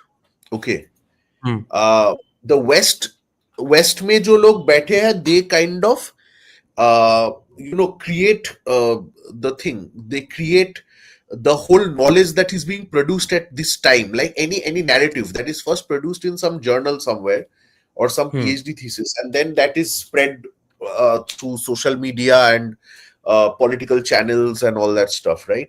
Yeah, Uh, if it's a thesis paper that those people like, then that person, that academic will start getting high positions and cushy positions, and his career will go on pushing through the stratosphere. His life is set if he does research of that sort. No, and see what happens is because this is such a mafia kind of a system, that earlier there used to be debates. Hmm. So I know a lot of people who try to publish. So there are big journals, right? There, so not every journal is the same. There are some really good journals in sociology and all, and Hmm. agrarian studies and all that. And if you I have actually known scholars who have published a, like, tried to publish a good paper with proper research and data, Hmm. and the journal outright, like, rejected them at the editor's desk. The editor himself rejected it. Okay, Okay. said that this does not fall under our thing. So now, earlier what used to happen is, there were actual debates in Does not journals, like, fall does not fall under our thing meaning? uh, does not satisfy the criteria or aims of the journal, or I does see. not, they, when they say that, and if you see that that's bullshit, then that's basically means that they don't agree with your vision. Hmm. Now what happens as a result is that, a lot of good research does not get published by Hmm. journals. Okay, Hmm. by international journals. So when good research or pro India research maybe does not get published by good journals, then the Hmm. dominant knowledge production of most regarding India is overwhelmingly negative. Okay, Yeah. so I think Modi ji has cracked a deal whereby he can give free access of these journals to Hmm. college kids and university kids all over the country. Hmm. Uh, one nation, one subscription, or something like that. So I think that's a Yeah. very good job he did, because you see, when there's a mafia operating, you gotta pay them something, right? Hmm. So this was that. Hmm. And then suddenly what happened is the UGC care list has been removed. So UGC care list was a horrible thing. I know not a lot of you perhaps know this, but Hmm. UGC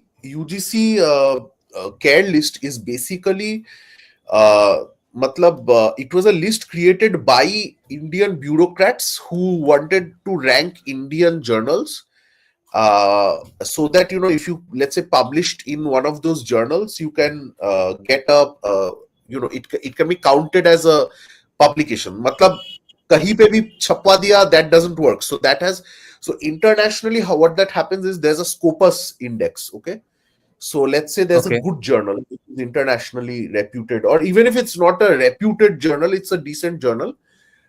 It gets Scopus indexed. Matlab, this Acha. is a legit journal. Okay, so that's a good thing. Hmm. UGC Care was like the Indian version of it. Okay. Now Okay. Modi ji has suddenly removed this. Now I understand why he did it, perhaps, and I would have done it too. Because what happens is in the UGC Care list, like with most Indian things, there is Hmm. tremendous corruption, and Hmm. the the UGC Care list was basically populated by a lot of predatory journals, where if you pay 5,000 rupees, you can publish your article and all that. Okay. Yeah. Yeah. Yeah. Uh, I didn't, like, when I was starting my academic career, I did not originally know all this stuff. Like, I kind of, Hmm. I thought that You these thought a were journal legit is a journals. journal.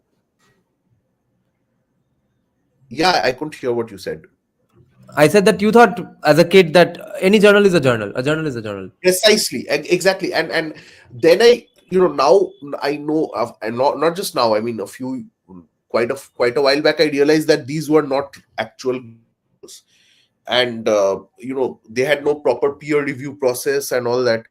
Uh, so what happened also was the UGC Care list was totally corrupt, and a journal that's here today may not have been there tomorrow, and Yeah. all that stuff, and a lot of people were, I think, bribing UGC officials to get their journals in the list. uh, so that kind of thing. So Hmm. yes, this one, you see, now quadricelli is very important. So quadricelli Simons is the world university ranking of authority. Okay, so I Harvard, see. Cambridge, all these people, Oh, and suddenly this they have. Can you just show the below part of this, like where he has actually lauded his India? post. Right. Yes, this guy. So can you just go back to the tweet where Modi ji kind of highlighted that one, like what he's saying? Yeah. Yeah. So Modi ji said. basically, that he's saying that by 2026, India is set to surpass Japan as the fourth largest economy through Viksit Bharat initiative, etc.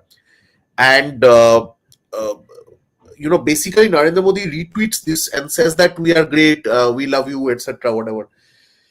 So what Quadricelli Simons is doing is, you see, any rating agency. Do you remember that movie, The Big Short, Yeah. where they Yeah. showed We discussed this how, just a few days back in our live stream. 2 days back. yeah. So in the Big Short, they were showing how Ratings the rating agencies. The fake ratings they were, agencies. yeah, the guy played by that guy, अरे La La Land का जो hero है, Ryan Gosling. Ryan Yeah. Gosling says that the whores are the rating agencies, huh? So Hmm.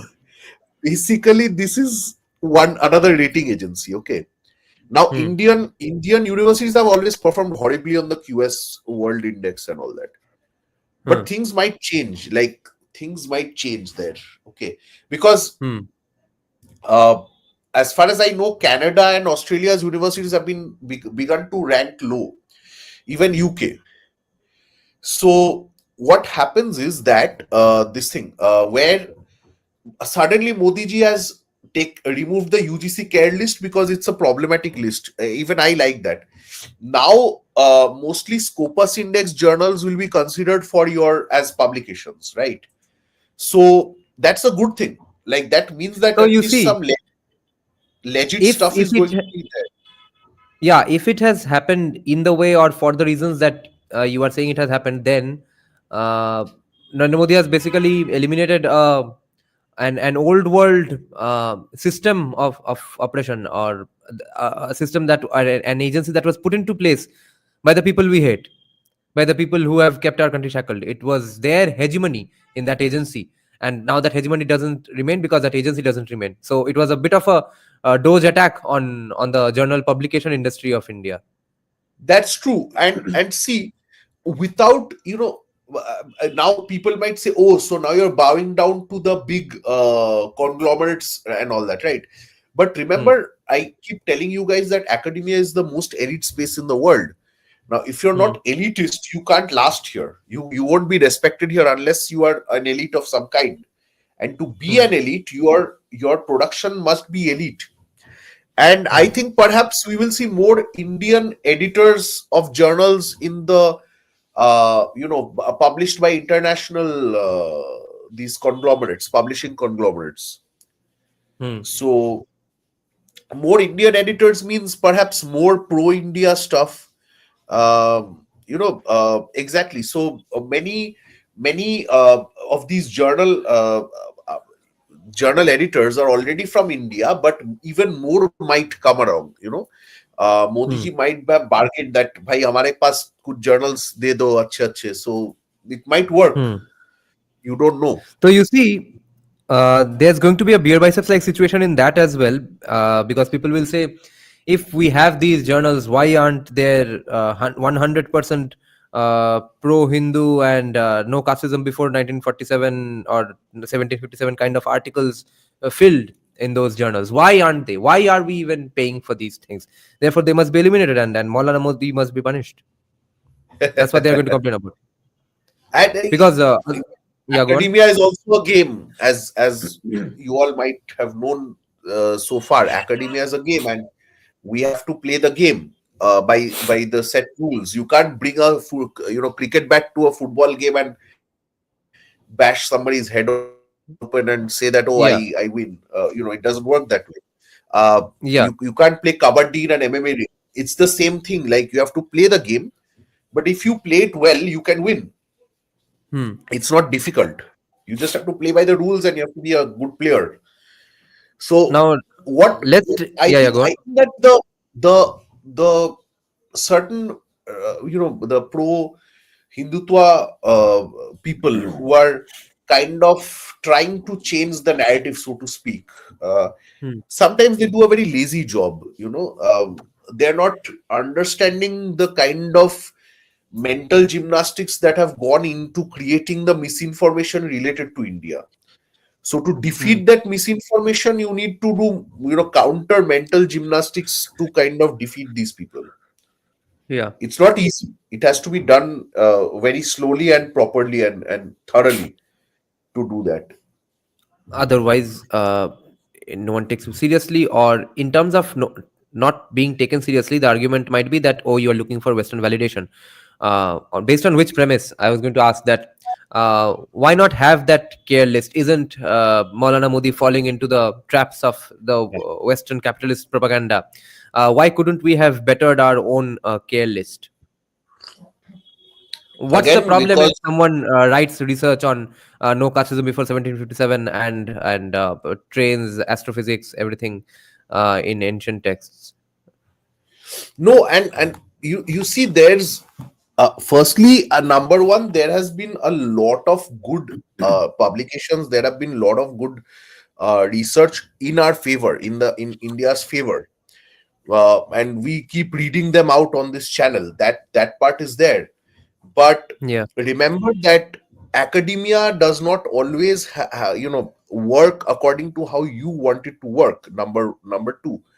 Number three, it's a very elitist space. Number four, the babus who control the education sector, they don't necessarily have the best minds in academics. So just because they cracked some exam long time ago, uh, memorizing the same stuff that everyone else doesn't mean that they are necessarily in the best place to judge what is the best for the education system of this country.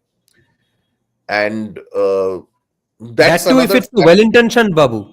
If it's a well-intentioned babu at all, how are we Ah, even in a guarantee that it's going to be done by a complete group of well-intentioned babus in the first place?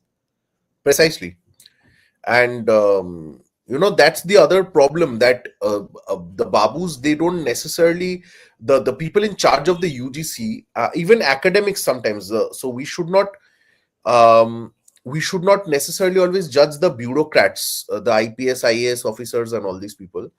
The Hmm. academics in charge of many of these things, they are not the best quality academics you can expect. Like Yeah. they also themselves have published in many predatory journals, and they are all that. And BJP gets accused of this a lot because BJP does not understand the difference between a good academic and a crappy academic. They think that anyone with a PhD from any random place is good enough.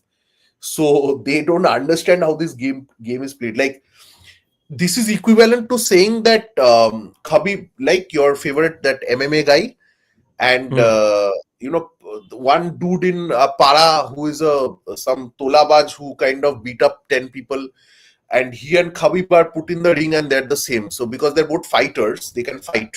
Hmm. So Yeah. they And don't understand the every difference. untrained guy, every guy who Exactly. has never played a combat sport says proudly that yes, if I'm angry, bro, if I see red, you can't stop me. Send 5 guys, 10 guys. So it's sort of Exactly. the Dunning-Kruger effect. They don't know even how much they don't know about this entire situation. Now, And that's a how few months academia back, is.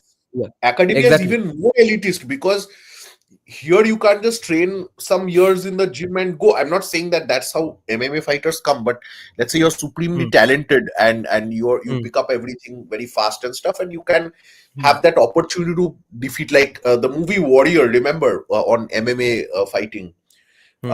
if you watch that, तो वैसा Hmm. भी हो सकता है, but in academia it is totally a very stable caste system like thing where you have to crack the best quality. मतलब कहीं का ब्राह्मण नहीं हो, तुमको कनौज का ब्राह्मण ही होना पड़ेगा with the right kind of degrees Yeah, and all that stuff, and then yeah. you have to do that, you know. Now, It's a few not months easy. back, yeah, go on. No, I was just saying it's not easy the way they think Yeah. it is. It's not easy. No, no. If you say it's not easy, they will say that just means it's not possible. They are going to be like a stalker approaching a guy. Is you're just playing Exactly. hard to get at. Therefore, we must publish more papers on no casteism before 1757, and we'll just succeed one day. That's just it will be the boiled down position from what they get from your saying, because you are saying it's not easy. They are taking it as a challenge. Now, a Exactly. few months back, about a year back, I met a person who is in this right wing book reading, writing, publishing space, and of course, an elderly gentleman. I was discussing him. I was discussing with him about hiring real academics and stuff, and people who are in their fold, and why aren't they hired. And that person said that see, we don't do these kinds of organizations. We are not in this space to get someone jobs. We are not here for the jabs. We don't take away commies jabs. So I said, yeah, it's not about taking jobs. It's about putting the right people. They also have, okay, in their way, they're qualified people. If we have vacancies, it's not like nobody is fucking retiring in the entire country, or no position is opening up in the entire country. So in those situations, why not have our guys and our educated guys? Why the Pushpak Viman and no casteism before 1757 guys only? So he suggested that why don't you write under a pseudonym and publish books and send them to Yeah, us. yeah. We I will recall publish them this in. conversation that you told me about. Yeah, Yeah, yeah, yeah. Yeah, yeah. yeah. That's So the level of their ambition here. and Write under who's even pseudonym. gonna See read? Savarkar today. The other thing is nobody. Firstly, nobody reads. Okay, number one. They think this is 1920s India. You are going to be an underground हाँ, जैसे pamphlet Savarkar writer. Savarkar Yeah, बेचता था ना, Savarkar used to send his yeah, books with the aid of some overseas guys, and then yeah, people would read them secretly, and then the police would raid, and whatever. Nice. The yeah, other thing is they don't understand books in and of themselves don't matter. You have written a yeah. hundred books on challenging so-called Yes, leftist narratives. books don't have implicit value. They don't have intrinsic Exactly. value. What actually matters is perhaps a guy like Beer Biceps who can get a legit academic on the, let's say, imagine if Shomode, for example, went on Beer Biceps podcast, let's say, and maybe 200 people heard it, or 200 matlab kya hua, 2 lakh 20 lakh people heard it, right? Then Hmm. what happens is he is able to change their minds, and by being on beer biceps, perhaps his book is sold. Nobody buys nobody reads the book. Okay, I think Yes. everyone will agree. Most people don't read books these days. Only people like Hmm. you maybe read a book or two.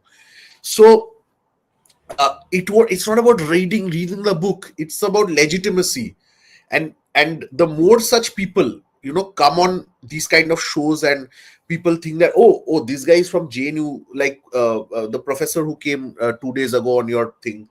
Hmm. Imagine people like him, if they go and they explain their research properly, and some people Yeah. just listen to it and all. Hmm. But the fact is that he's a student of BD Chattopadhyay. That Hmm. means something. BD Chattopadhyay was a big name. Huh. Hmm. And you can, like, a lot of people don't know that, but he has a legitimacy of JNU behind him. He has a he has a PhD from JNU, which is still better ranked than most other smaller universities of the day of today.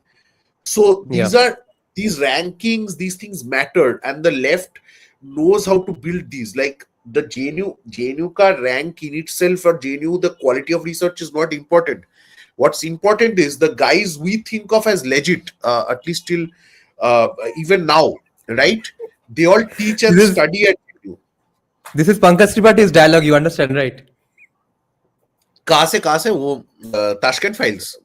No Mirzapur के हमारा आदमी है वो हमारा लड़का है वो important है. No, precisely, and look at it this way. By the way, somebody pointed out in your comments somewhere that I say precisely a lot, so I've been trying to avoid it, but I've been saying it anyway. So No. all of you do Go a on shot saying. when I say precisely. Yeah. Go on saying precisely because it reminds me of reading Tintin because Thompson and Thompson used to always say Yes, I actually precisely. got it from Tintin. I think Precisely. Tintin.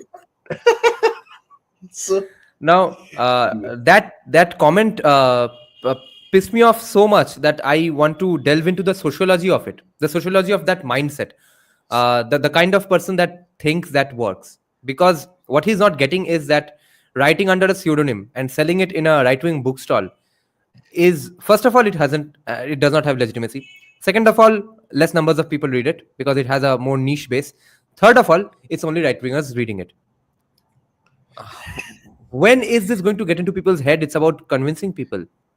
How is just exactly. creating your own cool gang exclusive edgy group Achha, like can I the give an Indian example libertarians? here? Can I give an example Yeah. here?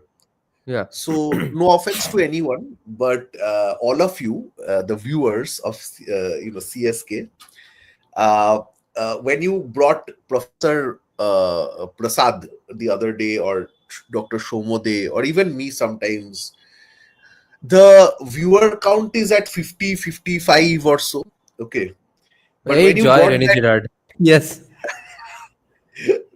even then that's high. I didn't expect you to have 50 live people Yeah. watching, but even then there Hmm. are 50 people, I guess, who appreciate good academic work. But when Hmm. you got that young girl 2 days ago on your show, there were 90 or 100 followers, live viewers. Yeah. Uh, uh, Almost 4,000 likes, I think, if I'm not mistaken. 4,000 views, Views. likes, nahi? Yeah. So, which is huge. Hmm. Now, my point is this, that there is the aspect of presentation. Okay, the left understands that. Hmm. What Yeah. Boishalidhi has said, basically the left wing knows how to convince you how their tap is legit. It's like modern art. Hmm. The explanation is Hmm. bigger than the actual art piece. Exactly. The presentation of what you're doing is actually more important than what you're actually doing. Okay. Hmm. So my point is that uh, the left knows how to present its ideas. Okay, and that's why they have all these. You see all the top people who write for the left. Their books are published by Cambridge University Press, Harvard University Press, Oxford University Press. Hmm. So that in itself gives a legitimacy that let's say Garuda Publications does not. Okay. Hmm. Now a lot of people might say, oh, that's a rigged game. Yeah, because Kaushik Gangopadhyay has written a legit book. and that legit research from a legit credentialed academic was not published by other publishers just because he didn't have enough contact. यहाँ पे देखो, this is where I am so angry at the government of India right now. Therefore, we are The thankful government for of India, publications like Gadud Prakashan. Without Gadud Prakashan, the book would not have come out. absolutely. No, what I'm saying But is, they are outliers. no, that book, The Majoritarian Myth, right? Let's say that Hmm. that's a very good piece of academic work. Everyone's recommending it. I'm happy. But I would have been happier if the government of India could have built a. See, dekho, you can get legitimacy from two places. One is, even if it's private, let's say Harvard University Press is private, right? Oxford University Press is private, right? But they have the legitimacy of like 300 years or 400 or 500 years of academic so-called excellence, right? And lots of money, tremendous amounts of money. Why don't we have a JNU press or Delhi University Press to counter this? And we can publish good Indic books from there. Why can't we do that much? I don't understand. Like, at least कुछ legitimacy academia में वो legitimacy है. इतना भी कर नहीं सकते हैं this government. I don't get it. Like, or government of India itself can publish some, have a publishing arm. I don't know, like the way they control Rajya Sabha TV or Lok Sabha TV and all, that way they can do it. It can be done. I'm not saying it can't be done. This is that easy. They can have a JNU press. It can fight with Oxford. Maybe are not at that level, but it certainly grants a greater legitimacy to the research you're doing. Professor Shomode's books, many others. I'm not decrying their books. I'm saying these are wonderful things, but a Harvard University Press would never print it because it is against their agenda. Now we don't have something to compete with Harvard University Press. How do we do that? Does this getting rid of the care list and forcing people to be on par with Scopus and therefore banging on the doors of the Scopus index make a pathway to a future where people like Shomode can also present their legit quality books like Seedbed of Pakistan or Becoming Hindus and Muslims, etc. from places like Brill and Sage? I think it might. I don't know if this has still dawned on them. This might be able to be, this might happen. Now, for that, you need actual Indian editors who are legit, who are good in their work, and who are also on kind of your side. If you put a bunch of leftists, I don't think they'll do it. So, I guess that is one way out of this mess. So, we'll take just one question that someone had asked. Wait, if I can find it. There was one fascinating question.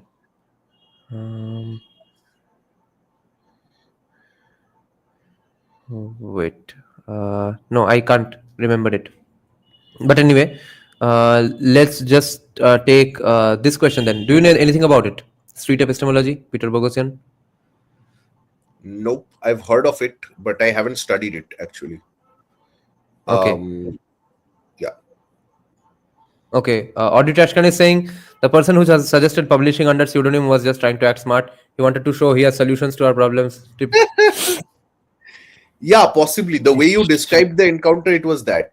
And honestly, I don't expect these guys to understand also. I mean, he's not. You see, you can have ideas of how to play a game of polo, right? 2025, a right-winger academic is going to write under a pseudo fucking name. No. 2025 है इसलिए और भी खराब actually. Think about it this way. It's not feasible. Think of it this way. There were actual pro-India, pro-conservative thinkers even in the 20th century till the 1960s who were actually openly discussing their ideas in academic journals and books. because of cancel culture after the 70s leftist movements, that they can't do that. The left took over most things, including academia, completely. Yeah. So what's happening is that it's actually worse now in some ways. So actually, the movie I was telling you about, Ridicule, the French movie I was Hmm. telling you about, that Hmm. movie has a scene where um, ये क्या बोलते हैं, this guy, the when the guy wants to reform the place and Okay. help the that Ghatal master plan thing, uh, Okay. that he was told by, like, right after he left a place, after asking for the funds and he was rejected, Yeah. the guy Yeah. said these right wingers are the worst. They are trying to Hmm. change an old law. Hmm. So back in France, the left wingers, they were actually the pro state actors, Hmm. and the right wingers were the anti state actors. Okay, Hmm. and they were kind of more for individual freedom and stuff. And the Hmm. left was against individual freedom. They were the aristocrat and the nobility. Okay. So according to this movie, like how I watched now, I because I watched it so recently, I need to do more research. Like the Yeah. French left wing and right wing. So Hmm. having said that, I digress. What I'm trying to say is that if you're saying that the Kaku understood that the progressives have too much influence in publishing space, Hmm. then why vote for BJP? My point is, मतलब BJP को vote डालने का क्या फायदा है उसके बाद? If everyone is Because still you controlling everything else, then why did you vote for BJP thrice? I don't see the point. Okay, because yeah, otherwise will not give votes and stuff. 12 Yeah, lakh they're rupee. they're like voting for BJP is now like if you have three people as villains, like let's say Raja Murad, some Ranjit and Shakti Kapoor, you're saying okay, Shakti Kapoor is better name recognition and he's not that horrible a human being, so let's elect Shakti Kapoor as the prime minister. So that's not how things work. Like, I'm not saying Modi is Shakti Kapoor, but I'm saying that, I mean, मतलब कुछ तो positive भी आना चाहिए ना उनके बाद उनसे. It's a big problem actually. Hmm. Audit Ashkan is pointing out that journals are Scopus indexed, books are not. So removing UG secure list may not impact where we publish our books from. That choice is usually up to us. No, I'm thinking in terms of third order, second order consequences because Yeah, let's say uh, Sage comes to India and Sage publishes a few books from our side. हो सकता है. Why not? or Right? more people become of that caliber whose works get published regularly in places like Brilliant Sage, and therefore Yeah, their yeah, yeah, books yeah. only come out from at least HarperCollins, Bloomsbury, or even Sage's own books, Brill's own books. Yeah. Bloomsbury has a wonderful academic publishing arm actually. So Yes. deals can be struck. Deals can be struck. It's not impossible. Unless you captured the thing. And मैं वही बोल रहा हूँ, it's like a game of polo. You haven't actually seen a game of polo in front of you, right? Um, Hmm. you've probably watched cricket, football, MMA, hockey, tennis, all that. But imagine a game of polo. It's beyond your imagine. Like, nobody really knows how polo is played per se, because Hmm. you've probably seen a few glimpses of it here and there on some old movies and stuff with aristocrats playing. Because polo is an aristocratic game. You don't Hmm. know how polo is played, right? Yeah. So academia is a lot like that. A lot of people who aren't part of it, no, yeah, people who are part of it also don't know how it works sometimes. So uh, Yeah. that's why I'm saying that it's a legit, such a insulated space also, that taking over it is not so easy. But these people aren't Yeah. even trying. Okay, Yeah. so M. Shastri is so pointing somebody out wrote that. polo is just hockey for rich people, and Yeah. Humayun died playing polo. Precisely my point, that when you think of Humayun dying while playing polo, you have to understand that you don't have that image. Like, you can have an image of Humayun dying doing MMA. You can, Hmm. because you've seen MMA fights. You can imagine Yeah. it. But Yeah. polo is such an unimaginable sport that you don't even know exactly. Yeah, Aurangzeb played Veena, Humayun died playing polo. Some musicians or athletes milke he.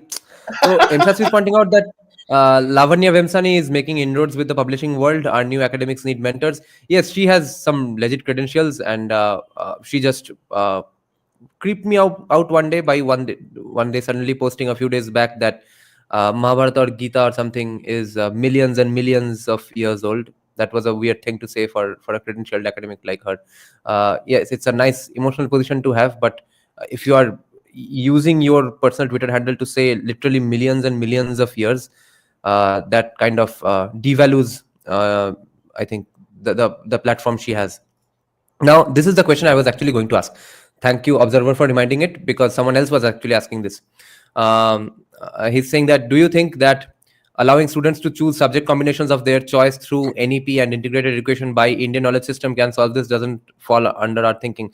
Now, the other question I was actually looking for was that I think Milton Gujarati asked that, what do you think of Indian knowledge systems or Indian knowledge systems, and how can they be integrated Can I into be very Indian academia? frank with all of you? Yeah. I don't think it makes a big change. Indian knowledge system doesn't mean shit. I'll tell you why.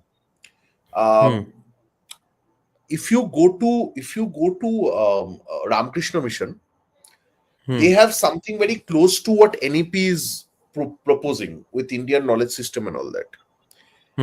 But Ramakrishna Mission se nikalte hi, when people go to Presidency, JNU, Jadavpur, many people become top quality leftists. Okay. So, Yeah, would anyone say that Ramakrishna Mission does not have Indian knowledge systems? I don't think so. Ramakrishna Mission is the closest we have to IKS and all that, right? Now, what I'm saying is that I'm not saying IKS ekdam mat karo, horrible. I'm not saying that. I'm saying that it will not have the desired effect that you're looking for. Because unless the elites, see, dekho, yahan pe Rene Girard is again important, because unless the elites become pro-Hindu, the masses will not be that pro-Hindu. It is dependent on the elites. मतलब college में भी एक ही है. College में people become leftists because the top seniors, the best looking people, they are leftists. They are promoted. They are also sometimes promoted by leftist professors. They are the top student union leaders, and they have many girlfriends and boyfriends and all that. And that's how it works. It doesn't work because of they have a better idea. They have, in fact, horrible ideas which are very non-commonsensical. But when you go to college, you want to fit in, right? And you want to have friends, and that's how most people become leftists in college. So yeah, and even then, Ramakrishna Mission is producing the best of students, but they're not preventing anything. The stuff we are trying to prevent. So, but it's important to remember that desire is not just physical. Desire is metaphysical, according to Rene Girard. That way of thinking, which I think is absolutely legit. So when there is metaphysical desire to desire something, whether it's a university grant, or a university you want to go to, or a subject you want to pursue, or a professor you want to learn from, there other shenanigans are always going to be in action, and there's then going to something take place called the mimetic rivalry. Think of the girl you thought was not that important. You didn't want to date her, but you suddenly find her attractive the moment you come to know that 3 other guys are after her. So that's where a mimetic rivalry starts. Now that person's intrinsic value was not in question. The extrinsic value has increased. Now other people find it valuable, therefore it's valuable. So that's how academia works. And they're just creating our Twitter, our YouTube, our things doesn't work. Our journal would work because that would be our weapon in the free market of the world's journals. M. Shastri is bringing up the example of Sringeri schools. I applaud that efforts. But imagine if a guy from Sringeri school suddenly he does really well, and he gets into Harvard, let's say, and goes to Harvard. Ho sakta hai. Many people have been doing that. Now, let's say once they go to Harvard, they are exposed to whatever this USAID propaganda and all that stuff. I have seen many times people change themselves once they go to university just to fit in. Now, a lot of people in the comment section may be outliers because this is a outlying uh, kind of channel. Plus, Moinak Da has pointed out that engineering students were actually pro job market people, so they didn't have the time for the bakchodi of social science. Okay, which until most until yeah 2013 14. yeah. So that's the other thing. Anyway, so my point is this, that uh, you have to also have elite institutions in higher education funded by the more indic space people, like Jesse Sringeri Mutt and all that. But you have to do this on a pan India basis. Like, people still think when I want to get a degree, a higher education degree, I will get a master's degree from JNU or Presidency or Jadavpur or something, right? People don't necessarily, and or sometimes they think St. Xavier's, or sometimes they will think Ramakrishna Mission College. But I mean, that's what I'm saying. Like the first five names that come to your head are all leftist spaces, because the government promoted these. The government gave them those resources and power to do that. So they are powerful and they attract powerful. Yes, exactly. Good pointing out. So these are all the how the government wanted you to be. But imagine if the temple funds were released and the temples could actually build beautiful private universities that had less fees. And I mean, even if they had higher fees, honestly, people are willing to pay 50 lakhs for a stupid education. So why not? So, so let's say you have these kind of IKS NEP systems which are nice and all that. Then people won't go to necessarily want to go to St. Xavier's all the time, or Presidency or Jadavpur or TIS and all these places. If Ramakrishna Mission had top like 10 colleges under it, okay, in West Bengal, let's say, most people will go there. If the results are great and if they have a good faculty, people would go there. And if they go there, there's a lesser chance of them being leftists. But higher education mein kya hota hai? Because you're at a gullible age of 18, 19, 20, 21, 22, that age, you are more susceptible to this kind of, you want to fit in. Most people want to fit in by not fitting in. Matlab leftist hoke revolutionary banke, I'm fitting in with my that group, but I hate Conforming the in rest. the non-conforming in the Yes, most conformist ways. yes. So anyway, let's Yeah, slowly wrap up. I yeah, have yeah. It's 10 p.m. Yes, it's midnight in non-vegetarian land. Yes, I had to ask you yesterday, since you were giving me so much gyan over Chowman's qualifications in terms of making veg products. Can you even name me five veg items? Everything that you eat was either flying around or roaming around inside the ocean, or was running around in a field 5 minutes before you were eating that. You have no expertise or authority or legit credentials in terms of talking about veg items. So you are not you're not the right person to criticize Chowman is good in making veg items or not. हाँ, ये Your तो credentials are तुमने sus. you are criticizing me the same way these Hindutva criticize, any leftist who tries to become Hindutva guy and all that. You're pulling that thing on me. So I won't contest this. Yeah. Because honestly, when I spend money on food, I'd rather have non-veg. Okay, so I have that thing. So I Hmm. won't.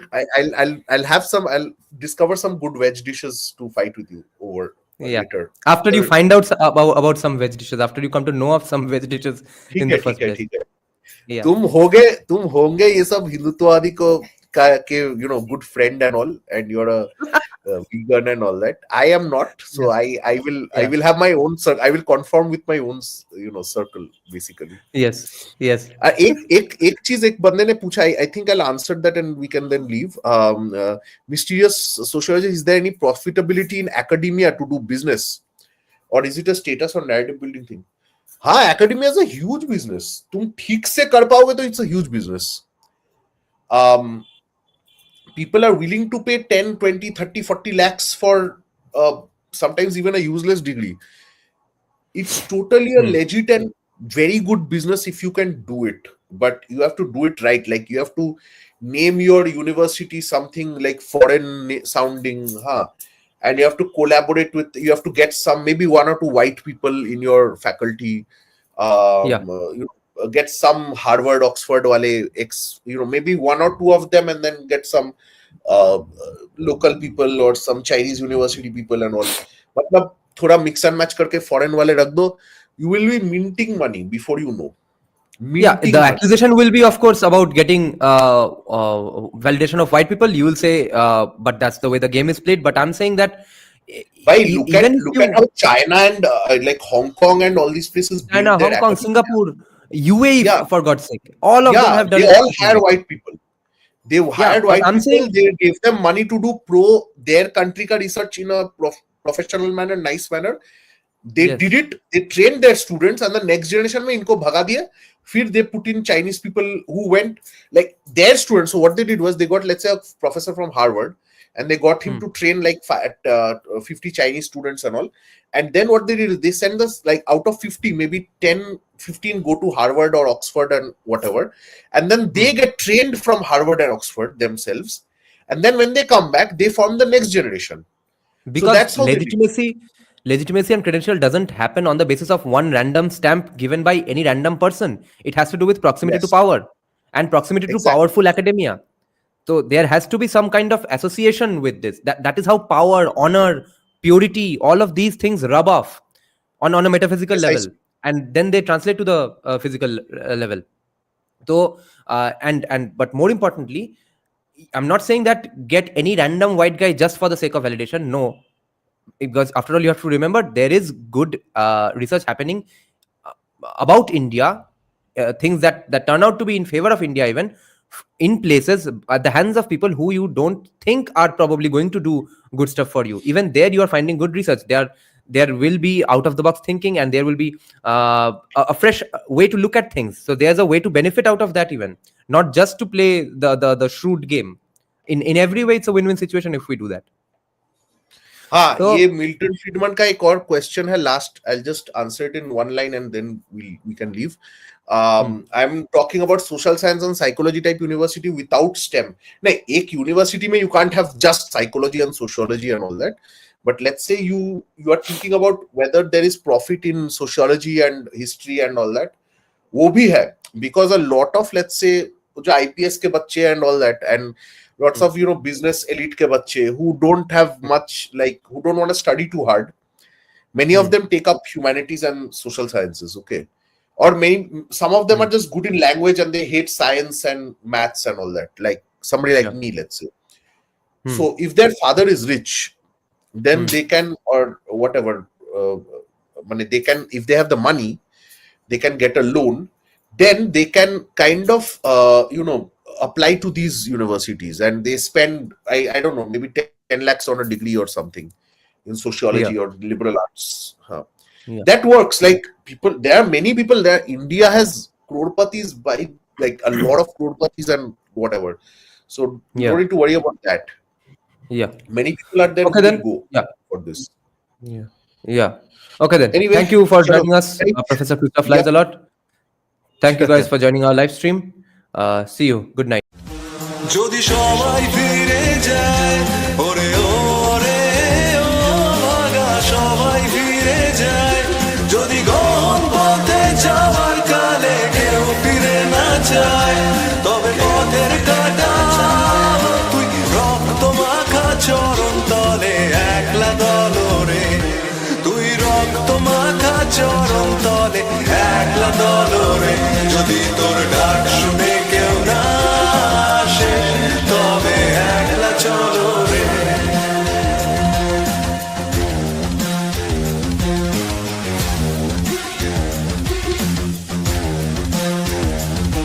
যদি আলো না ধরে, ওরে ওরে ও ভাগা আলো না ধরে, যদি ঝড় বাদলে আধার রাতে দুয়ার দেয় ঘরে, তবে বজ্রানলে আপন বুকের পাঁজর জ্বালিয়ে নিয়ে একলা চলো রে, আপন বুকের পাঁজর জ্বালিয়ে নিয়ে একলা চলো রে, যদি তোর ডাক শুনে কেউ না আসে, তবে একলা চলো রে।